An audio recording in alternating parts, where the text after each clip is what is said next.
Up, everyone? You're listening to the RAS Project. My name is Ivan Temelkov, and I'm your host. And on this podcast, we talk about entrepreneurship, personal development, family tech, and marketing. And as always, it's 100% real, raw, and unfiltered.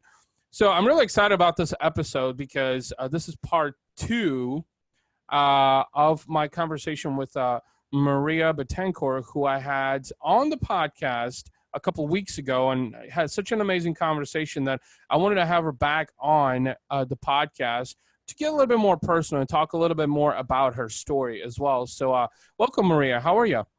Thank you. Thank you for having me. And it's amazing to be able to share part two and continue on our conversation. I really did enjoy our part one. Absolutely, absolutely. I know that towards the end of our first podcast that we did, we started digging a little bit more deeper into like life and roots and so that's where I want to start off, and that's what I really wanted to dedicate this episode towards, because I think that a lot of people forget their roots and their beginnings and where they came from. And it's really easy to do. Let's face it, we live in this social world where everybody's fabricating a version of themselves. They're portraying themselves to be whatever they want to be. They're creating misbeliefs in society. So let's start talking about let's go back all the way back to like when your family immigrated here. Let's talk a little bit about that, like the beginnings. The beginnings. Wow. The beginnings were the tough ones. All right. So it was 13 years ago. So my mother and I came here. I was 10 years old.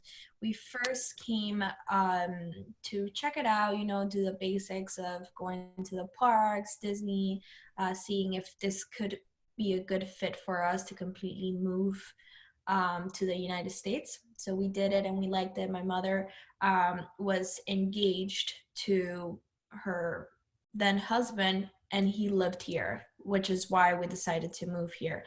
And so we first visited, we loved it. We went back, we sort of got everything situated. We sold our furniture.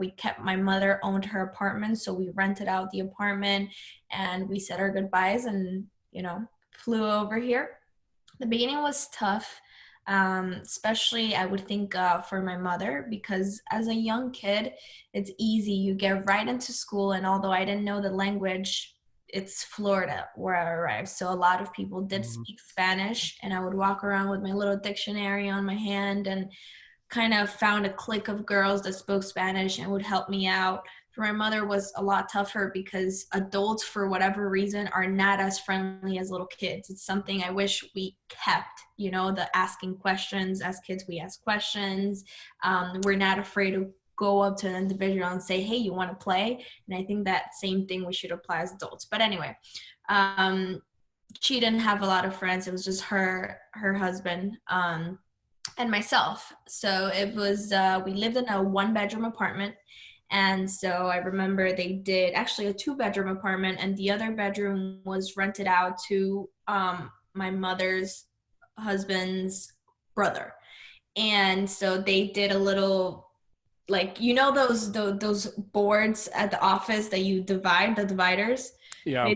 Yeah, I don't know what those are called, but whatever. They divided Sure. the living room and then put a bed there for me, and that was like my little room. And so I went from in Colombia, having my own bedroom, my own beautiful furniture, being my mother's best friend, going to the movies together, going dining, we lived well. She had a decent job. I went from all of that to living in a little, mattress in the floor in the living room. Right. As things got better, we were able to move into a nicer apartment where I was able to have my own room.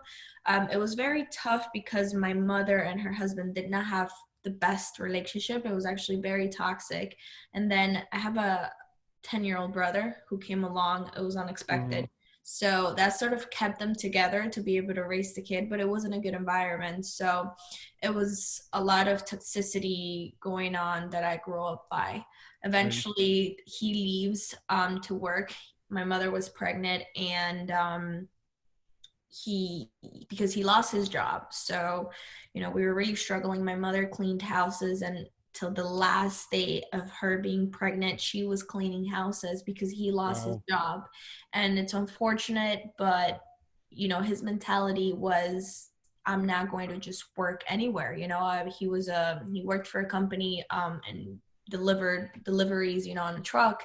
And he would say, well, I'm not going to just go at a restaurant or work whatever. I deserve the job that I've been working. So he stayed in the couch, and it was my mother working. So that was very tough. And I think that was when my mom realized this is not, the future that I want for myself and for my kids. He ended up getting a job in Fort Myers. That's about 2 hours away from where we lived, the 3 hours. And so he left. And then it was just my mom, my newborn brother, and I. At that time, my mother landed in the hospital right after giving birth to my brother, because so much stress, of having to Right. raise me newborn all by herself. It was really tough on her. She landed in the hospital, and I had to sort of stop going to school or leave early to be able to stay with my baby brother, my newborn brother. I remember where we lived downstairs, there was these ladies. They were twins, and one of them had a son, and they were just angels to us. We were very fortunate because since we arrived there were angels everywhere. Everybody would help us, with my brother. When you first have a kid, there's so many things you need to buy. Whether it's clothes, Pampers, food, just so much. And we had a church that would help us, and there was just blessings coming from everywhere. Anyway, these ladies, eventually we got our electricity cut off because my mother was in the hospital. She couldn't pay it. My brother's father was MIA. And so we ended up, my brother and I, staying downstairs for about a week. So I would go to school, come home quick. They would take care of my brother where I would, get back. And they would feed us and everything. And we're talking about, imagine he's 10 now. So that was 10 years ago. Yeah. I was young. I was young and having to do a lot of the tasks that an older person would be doing. Anyway, eventually my mother gets out of the hospital. He comes home that same day to turn on the electricity. And I do the bunny fingers for those that are listening and not watching. Right. He brings what is that? The cable, to extend. What is it called? The extension cord. Extension cord. Wow, I just had a brain fart. An extension cord, and gets electricity from outside into the house just to connect the fridge. And my mother and I were just like, this is your help? Like, this is what you're coming to do? At the same time, this lady's coming from church to help us out. She was going to be giving my mother the money for the electricity. That way she could help her be back on her feet now that she was getting out of the hospital and be able to work, and the kids have a place to live where there's electricity and food and everything else. And it's such a vivid image. And I say this because unfortunately I don't have a lot of background as far as like how I grew up, because when it's a tough upbringing, your parents don't want to tell you the true story. When they've had their own tough time, they don't want to tell you their own story. So you're like taking up bits and pieces. So that day, I remember the lady comes and she grabs my brother and goes, "Don't worry, you have an aunt here. You have a political aunt here, we call it in Spanish, right? That's going to take care of you." And he heard that and he went ballistic, and we had to call the cops. Yeah. And it was just, that was the end, I think, for a little while. And that was basically, in a nutshell, what coming to the States was. There's so much about that so there's so many pieces of that are so important, and I think are core to where you are today that I don't think you even realize, honestly. So take it all the way back when you were talking about when you first moved here and you suddenly went from, having more space to being very limited in space, you suddenly realize that, well, it was a big question mark, but I think in the long term, it really helped you realize to have more gratitude for the things that you have. Because let's face it, right now, your life is probably going in the best way that you had envisioned with, your real estate career that we talked about, also with your health and wellness, endeavors also. But that wasn't always the case. Like it wasn't always the case where you were living the lifestyle that you're living now. It took a lot of grinding and hustling, a lot of appreciation of humble beginnings to get to that point. And I think that's what was the driver, the motivator for you. I mean, I could be wrong here, but I think it was. No, I think, yeah, you're definitely right. I think the biggest motivating factor was, like I said, I came from having a decent life with my mother at 10 years old to like completely having nothing and starting back up. And I said, I never want to go back to that ever again. She did do this for a reason. And this is a little bit of what we were touching in part one. She did give up a lot to give me a better life. And I don't ever want to go back to sleeping on a floor and a mattress, right? And neither, right. I don't want her to go back to that either. So that's a huge motivating factor for me. And also because, and I always saw my mother as having to be like this independent, and it's a good and a bad thing, because I've worked a lot on this to change my perception of, a man has a role and a woman has a role, and you right. gotta work within those roles. My mother, unfortunately, she never had that male figure in her life where she could share roles. It was always just her doing all the roles, being a father, a mother, a husband, a wife, and everything. So I grew up seeing that mentality, and I think that's why also I am so independent and so like I got my own, and I refuse to be the wife right. at home, not working, just getting my nails done at a spot every day. It's a mentality that needs to be balanced too, because there, you gotta give and take. You also gotta give the man and the male their space, the right to be a husband, a father, and all these things. So it's one of the things that I have worked on. Yeah. You're absolutely right. I mean, you kind of took the words out of my head in terms of, you have the recalling of where you started. You remember those beginnings. And actually, since we're on that note, one of the reasons why I also wanted to do a part two is because our episode that we did, the first part, is like in the top 3 or top 5 most downloaded podcasts in the 6-year tenure of this podcast. Wow. That has gone through like 3 or 4 name changes. And it's one simple reason. It's heartfelt. That's why it's in the top 3 or top 5. I have to take a look, but I know it keeps right now. It's like right at the top, because over the last couple of months, in fact, ever since we did part 1, like 2 or 3 weeks ago, roughly, is in that span, it's been number 1 in that entire range, like the most downloaded. And I've started to see more people casting reviews on iTunes and saying they're getting, some serious knowledge from here. And I think this is what it's about, is to be heartfelt, to be humble, don't have to be the loudest, but be the most dedicated, be the most committed.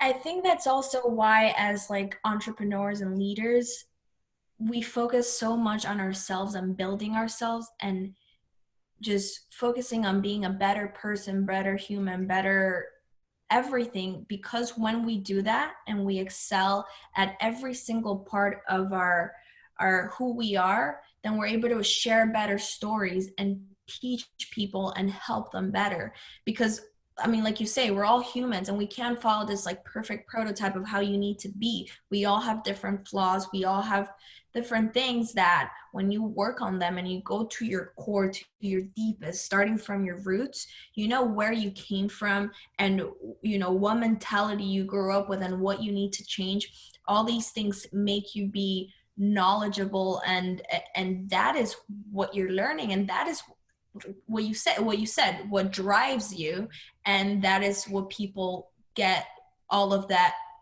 just kind of grasp all that knowledge and take it in and apply it. Right? It's not just some Absolutely.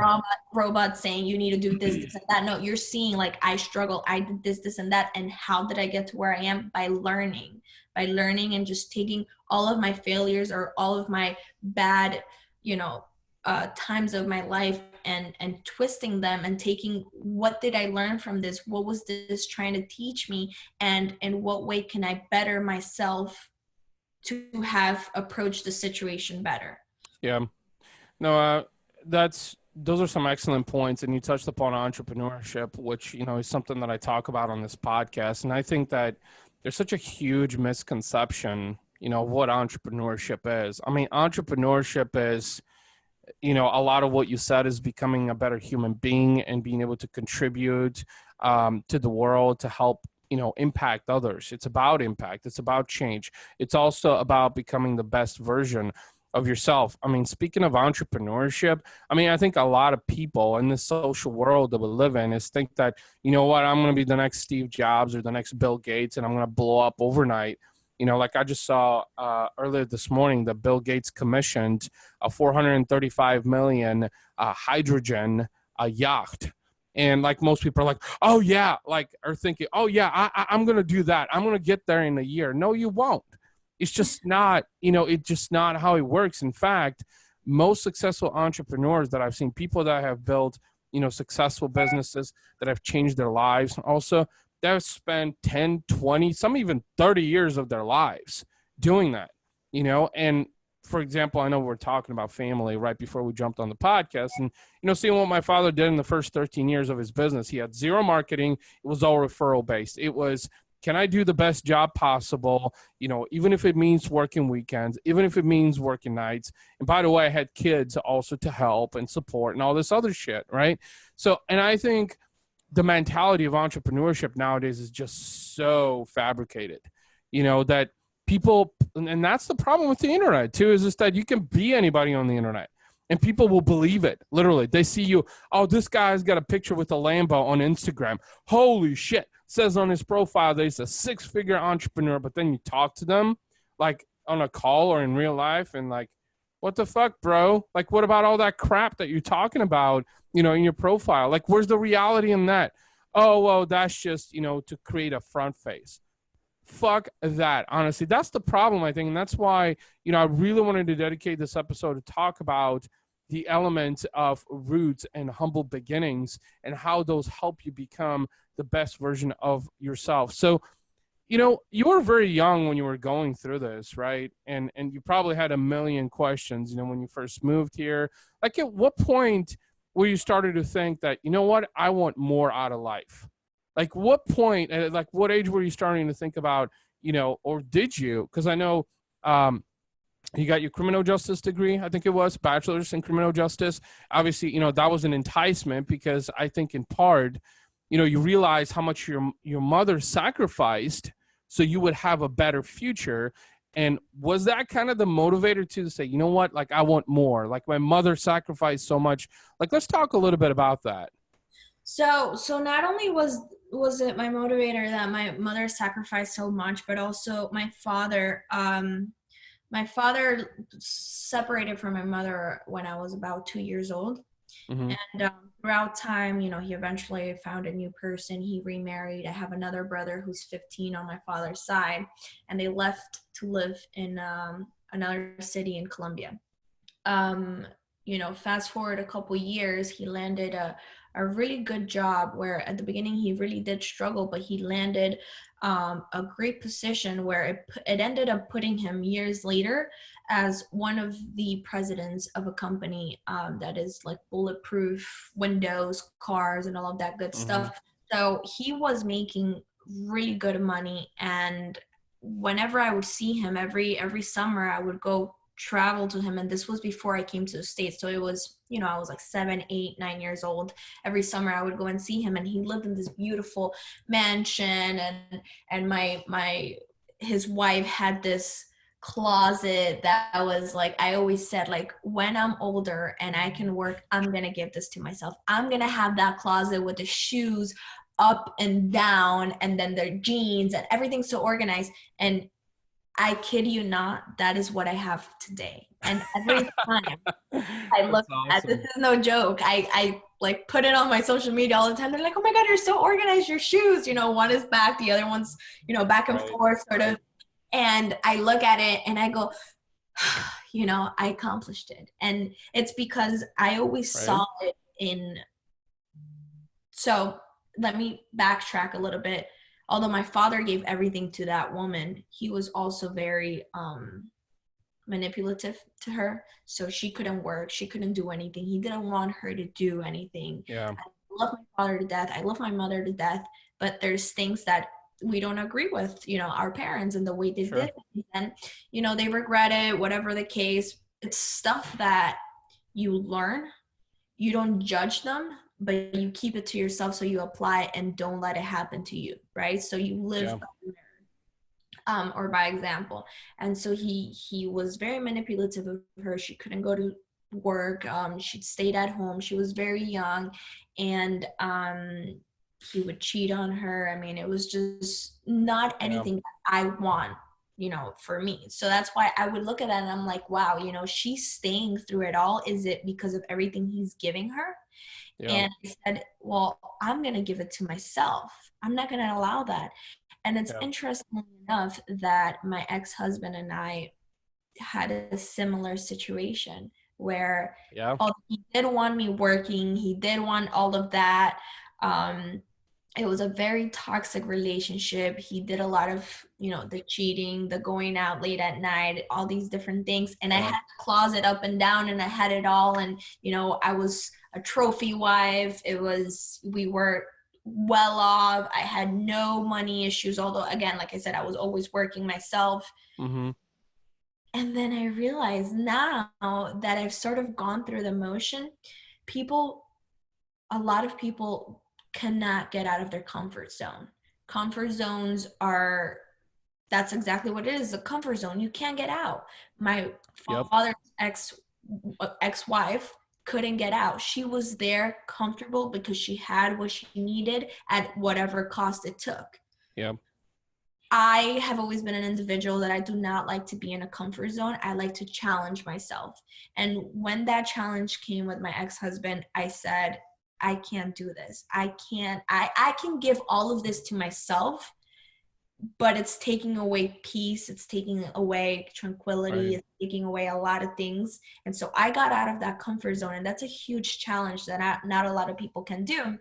And like I said, now on my own, I have my house, I have my closet, I have all these things. And that is one of, going back to the question, it's one of the biggest motivating factors, seeing it as Right. I grew up and seeing the things that, okay, I want that, but not like that.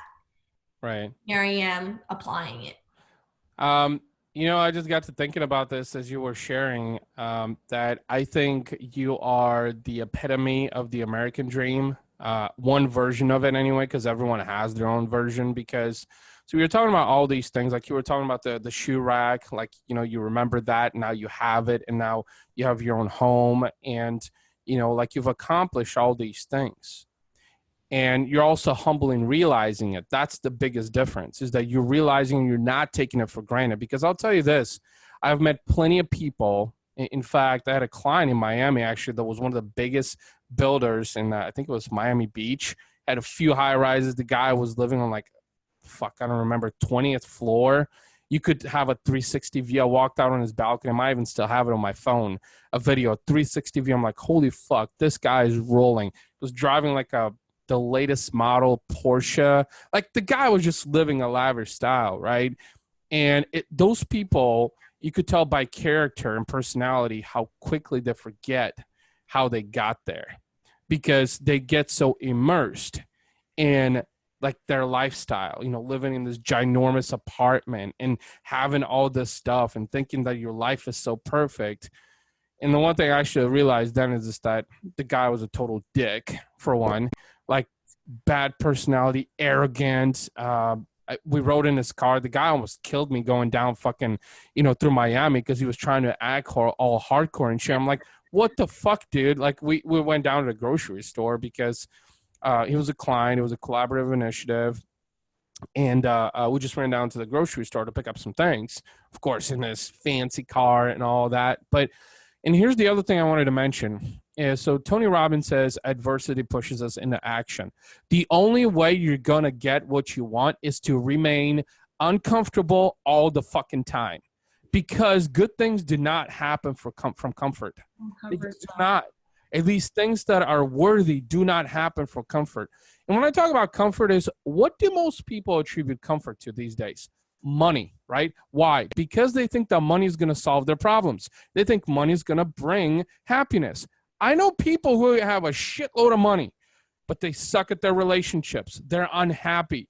They have depression, anxiety, because they live in this bubble. And I think that goes with the misconception of an entrepreneur, and you see it all over social media, especially Instagram. Entrepreneur means you're a millionaire. Entrepreneur means money. And everybody's looking at it with like this dollar sign eyes, and they're forgetting about personal growth. And so I've been seeing recently this quote that says, money doesn't make you happy, but neither does being broke. But so then it's being put in two separate extremes, like happiness is money, and I think about this quote and I say, well, the thing is that we're associating happiness and money and entrepreneurship and money, and we're missing like the biggest thing, which is who you are as an individual and as a person. And personal growth, it is a key component to being an entrepreneur. And they say, I read a lot of books, I do audiobooks, and they say that we pick our parents. I don't know, not everybody is, everybody has different religion, other people are believing, and I respect, to each his own. I'm very spiritual, and they say that we pick our parents.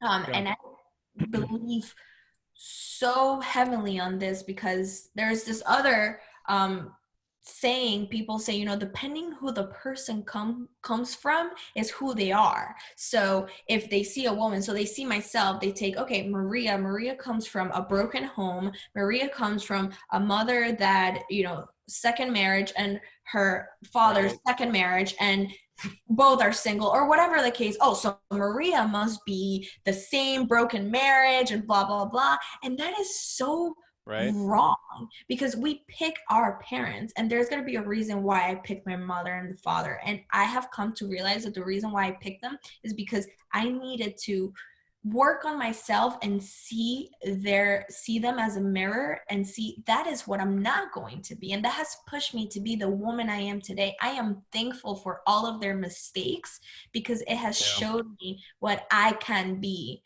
I'm not discrediting anything they did. My mom always tells me, we weren't born knowing. We weren't born knowing how to be a mother, a wife, a sister, but we learn how through mistakes.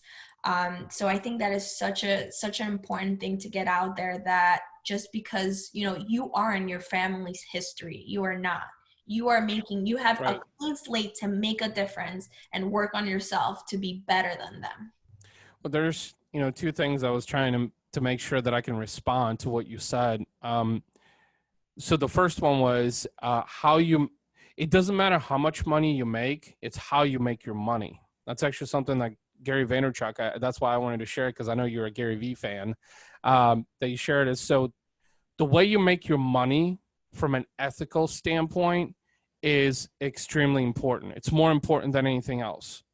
And that's a key difference. It's not just to make money, because there's a lot of people that are making money the wrong way, and they think that that's going to fill a void, that they have. So it's really important, to make your money the right way, mainly from an ethical standpoint, by like genuinely helping people and contributing in some form or fashion, to society. Because I think that's what a lot of entrepreneurs forget, is just that business has always been, about community and helping people. It's just, I think in this, like you said, dollar signs entrepreneur age that we live in, that's been so scrutinized by society, that, the humble beginnings of an entrepreneur, which, by the way, as an entrepreneur, you're a backbone of a U.S. economy. because as you're building a new brand, you're also contributing to job growth. So in fact, the US economy needs entrepreneurs because there's a constant need for building businesses, because those small businesses, which are the backbone of the US economy, are contributing to job growth. Because if there's no entrepreneurs with fresh ideas, the economy is stagnant. And that's been the problem. That's why now more than ever, entrepreneurs are in high demand, because there's a desperate need. Like, the Elon Musks of the world, right? His Tesla is, I think I heard last year, they sold like 370,000 cars, some ridiculous number, right? But if it wasn't for Tesla, there wouldn't be a huge innovation behind electric vehicles. And companies like, General Motors, that were dominating the automotive industry worldwide, are now finally realizing, like, oh shit, we're stagnant. We need to become more relevant, because that's why we're seeing all these drawbacks and cutbacks and, job elimination, because we're just not innovating. So as an entrepreneur, and I think I lost my second train of thought that I wanted to share. So I'm kind of continuing this, because there was so much that you shared that I just wanted to respond to, because like I remember when you were talking about, like, with your real estate business and now growing, and now you have a couple people that you work with also. I also wanted to serve that as a reminder that you are contributing to the U.S. economy, and this is why entrepreneurs and small businesses also get some, tax breaks, because we're a lot smaller. And small businesses, I don't know, 15 million or 20 million, I think is kind of the cut in terms of the upper end. That's what a small business is basically, because I think 20 million and above, or 25 million above, is more of a mid-sized business basically, right? But if it's not for those small businesses like yours, right, the economy wouldn't be thriving, because there's many of me out there that have this wild idea that we're chasing, and we don't know if it's going to come to fruition. There's no guarantee, and it's actually so ironic, because you were talking about, your family. And I think where I was going with that is, I think it's so important. I think we talked about this in the first episode, is that the differentiating factor between you and other real estate agents is I think your story. I think it's your humble beginnings. And I just remember my train of thought. The reason why, no, this is really key, because you said this. You said, that society misconstrues you because they remember you that you came from a broken home. That's what society sees, right? Do you know why the local news, talks about nothing more than murder, killings, and bad things? Because good things don't sell. Newspapers don't sell for good stories. They're like the cream of the top. Like it's the sugar. It's the cherry on the top. That's all that it is, but it's just a small portion of it. You want to know why? It's because people gravitate to fucking chaos. They enjoy it as human beings. Why? Because it's melodramatic. Is why. Because people are like, oh, someone got killed. Oh shit. Let's hear more about it. Like, what's the good in that? Why not talk about more about, what's happening in schools, or how the world is changing positively? When was the last time you heard that on the news? When was the last time you heard that on social media?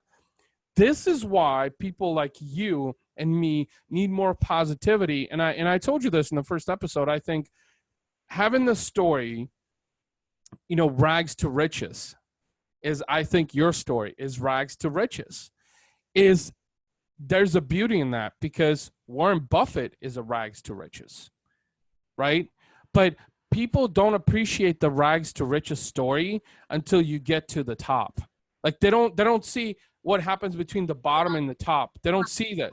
They don't want to see the climb. They just want to see, all right, she got to the top. Now exactly. I'm interested in how she got to the top. Exactly. That's just it.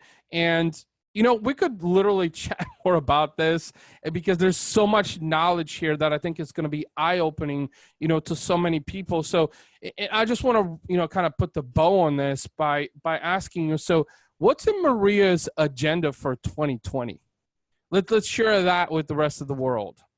So Maria's agenda for 2020, as I mentioned in part 1, I recently opened my interior design business. I am taking the online course, although I don't need to be a certified interior designer to apply that.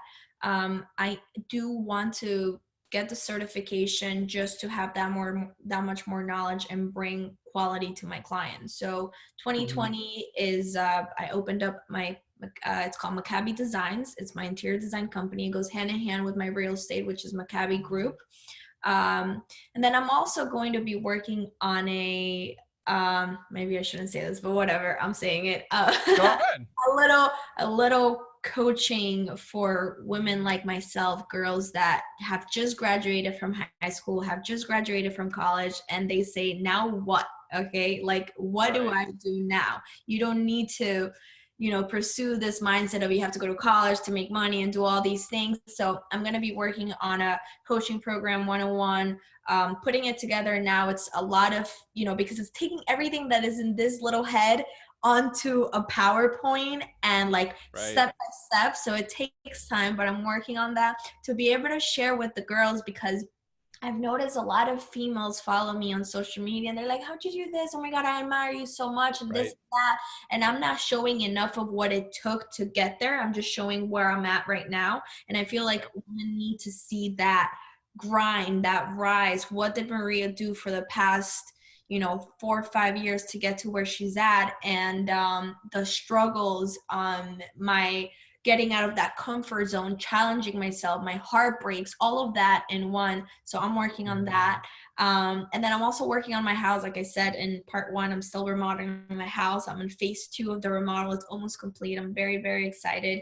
But 2020 for me is going to be full of getting out of my comfort zone, which I started by asking for a divorce, getting a divorce and getting out there and on my own.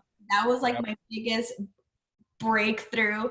And so yeah, 2020 full of getting out of my comfort zone. I'm going to be scheduling another session to do ayahuasca again. I think that 2020 is also about a lot of growth. In order for me to grow my business, I have to grow myself and work on myself. So not focused on relationships right now on a personal level, dating.